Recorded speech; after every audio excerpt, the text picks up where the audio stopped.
భగవద్గీత సర్వమానవాళి కోసం. తృతీయోధ్యాయః.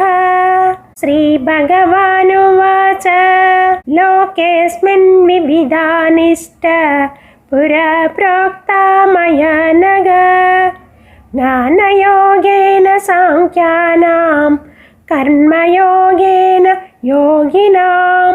భగవంతుడు ఈ విధంగా పలికెను, ఓ పాపరహితుడా, భగవన్ ప్రాప్తి కల 2 మార్గములు ఇంతకు పూర్వమే నాచే చెప్పబడినవి. ధ్యాన నిష్ఠయందు ఆసక్తి గల వారికి జ్ఞాన మార్గము, పనుల పట్ల ఆసక్తి గల వారికి కర్మ మార్గము. శ్రీకృష్ణుడు ఆధ్యాత్మిక పరిపూర్ణత కొరకు 2 మార్గములను ఉపదేశించను.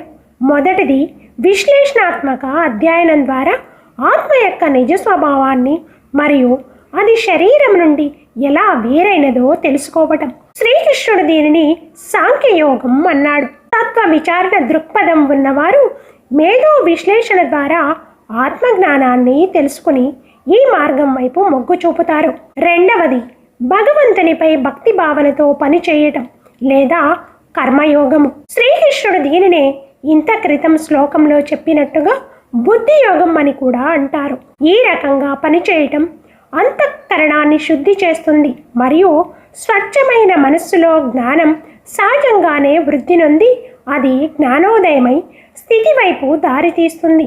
ఆధ్యాత్మిక పదంలో ఆసక్తి ఉన్న వారిలో ధ్యానము, విశ్లేషణ పట్ల మొగ్గు చూపేవారు ఉంటారు మరియు కర్మలు, పనుల పట్ల ఆసక్తి ఉన్నవారు కూడా ఉంటారు.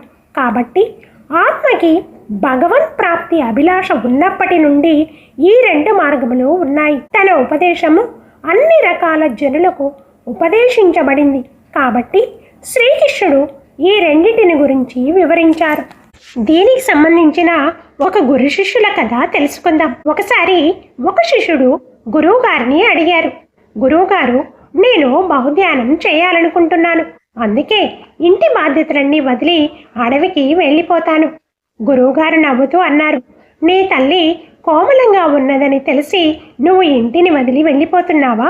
అదే పరమాత్మ సేవగా భావించి చేస్తే అది ధ్యానమే అవుతుంది కదా. నీవు నీ బాధ్యతలు నిర్వహిస్తూ వాటిని పుణ్యంగా మలుచుకోవచ్చు. అది వినిన శిష్యుడు తన తల్లిని చూసుకోవడం ప్రారంభించాడు. ప్రతి పని భగవంతుని సేవగా భావించాడు. దాంతో అతనిలో తృప్తి కలిగింది. ఆంతరంగిక జ్ఞానం లభించసాగింది. కర్మలు వదిలి జ్ఞానాన్ని పొందాలనే అవసరం లేదు. కర్మలు చేస్తూనే జ్ఞానాన్ని పొందవచ్చు. అదే కర్మయోగం. వందే కృష్ణం జగద్గురుం.